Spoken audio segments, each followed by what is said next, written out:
इतिहास जब पुराना हो जाता है तो लोग उसे पुराण कहते हैं। हमारे पुराणों में प्राचीन भारत का इतिहास है। युगों युगों से चली आ रही मनुष्य सृष्टि के कल्याण हेतु हर काल में किसी न किसी युग पुरुष ने जन्म लिया। त्रेता युग में राम ने मर्यादा पुरुषोत्तम का संदेश दिया, समाज के चरित्र का निर्माण किया। द्वापर युग में कृष्ण ने गीता के द्वारा कर्म का सिद्धांत समझाया और धर्म की संस्थापना की। पर समय चलते धर्म के नाम पर अधर्म बढ़ा।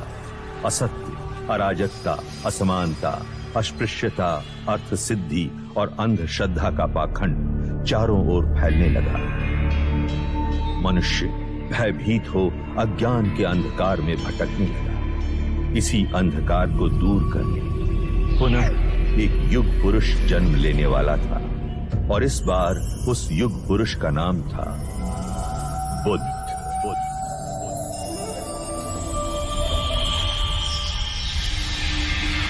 महाभारत युद्ध पश्चात कई युग बीत चुके थे।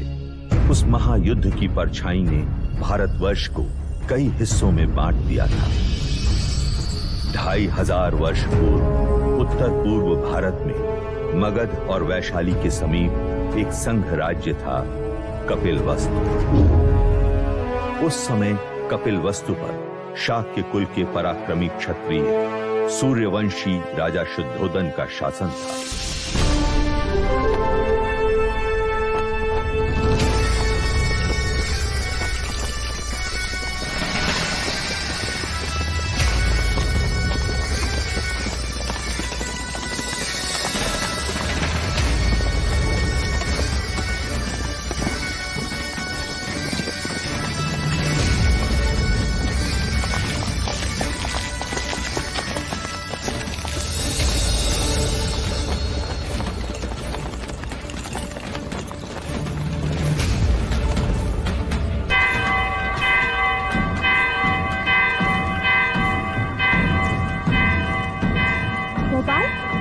लगता है कोई खुशी का संदेश है। हाँ लौशिका, वरना ये गगन ढोल क्यों बजे?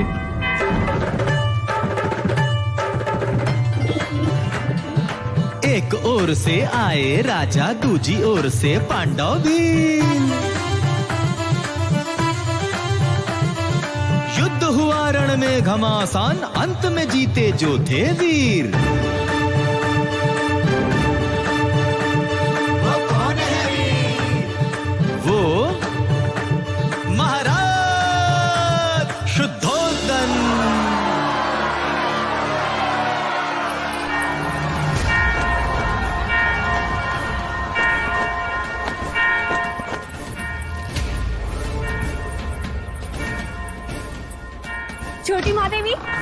छोटी महादेवी,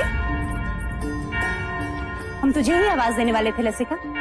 यह गगन ढोल खुशी के समाचार है महादेवी। महाराज शुद्धोधन पांडव भीलों की प्रजाति को युद्ध में पराजित कर कपिलवस्तु लौट रहे हैं। ईश्वर ने हमारी मनोकामना पूरी कर दी। क्या यह समाचार महादेवी महामाया तक पहुंचा? नहीं, वो इस समय अपने कक्ष में नहीं है। ठीक है, तू गरीबों में अन्नदान का प्रबंध कर। यह खुशी का समाचार हम स्वयं अपनी बड़ी बहन को देंगे।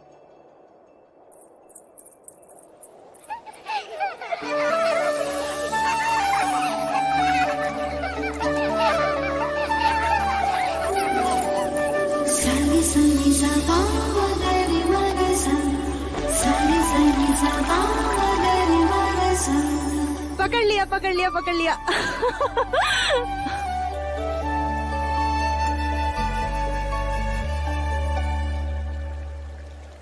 दीप्त, बाकी बच्चे कहाँ गए? बच्चे? कौन से बच्चे? यहाँ मैं अकेला हूँ।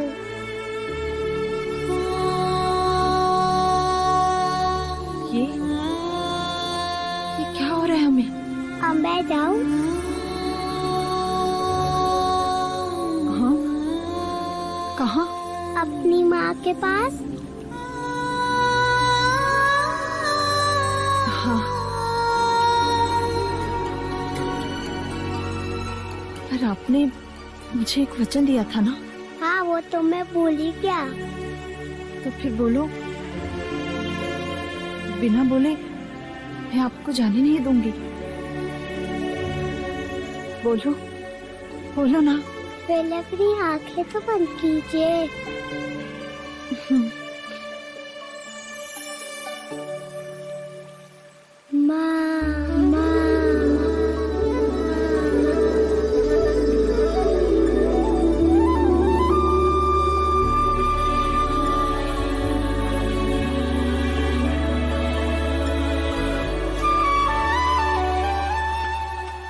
दीदी, दीदी, तुमने श्रृंगार नहीं किया अभी तक? श्रृंगार? वो किस लिए? यह गगन ढोल सुने नहीं तुमने? हवाएं समाचार लाई हैं। महाराज विजयी होकर लौट रहे हैं। पूरे कपिलवस्तु में आनंद का गुलाल छाया है।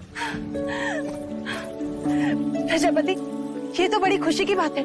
तो जाकर उनके स्वागत की तैयारी कर और आने पर इतनी सेवा करना उनकी, इतनी खुशी देना उन्हें कि युद्ध भूमि की सारी थकान मिट जाए। और तुम?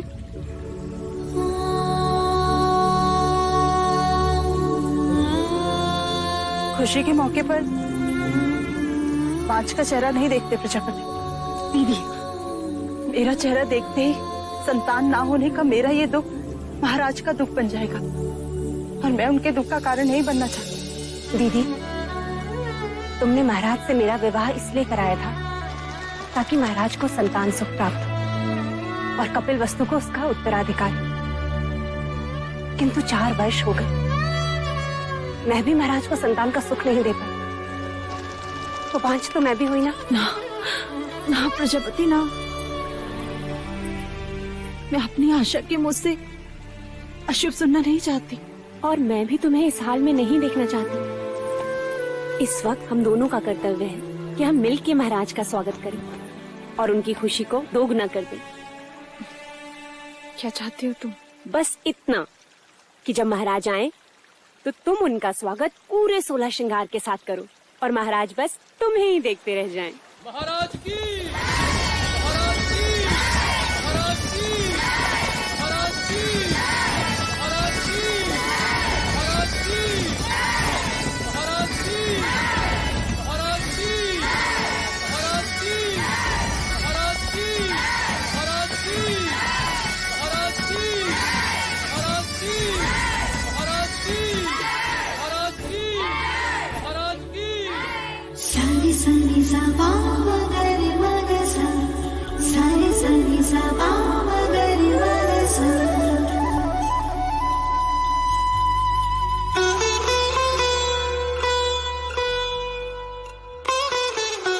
कैसे हो अनुज द्रोणोदन? आपका आशीर्वाद है भाई महाराज, और राज्य में भी सब कुछ कुशल मंगल है। तुम हो तो अमंगल हो भी कैसे सकता है? तुम ही हो जिसके कंधे पर मैं कपिलवस्तु का भार सौंपकर निस्संदेह युद्ध पर जा सकता हूं। आइए। रुकिए, हम आपको प्रवेश करने नहीं देंगे। तुम मुझे प्रवेश क्यों नहीं करने दोगे? पहले आप मेरे लिए क्या लाए हैं वो दीजिए, तभी हम आपको भीतर आने देंगे। मैं राजा होकर सबसे कर वसूल लेता हूँ और ये राजा देवदत्त मुझसे कर ले रहा है। ये रहा आपका उपहार। आप मुझसे युद्ध के बिना भीतर नहीं जा सकते। मेरी ही तलवार और मुझ पर प्रहार। ठीक है।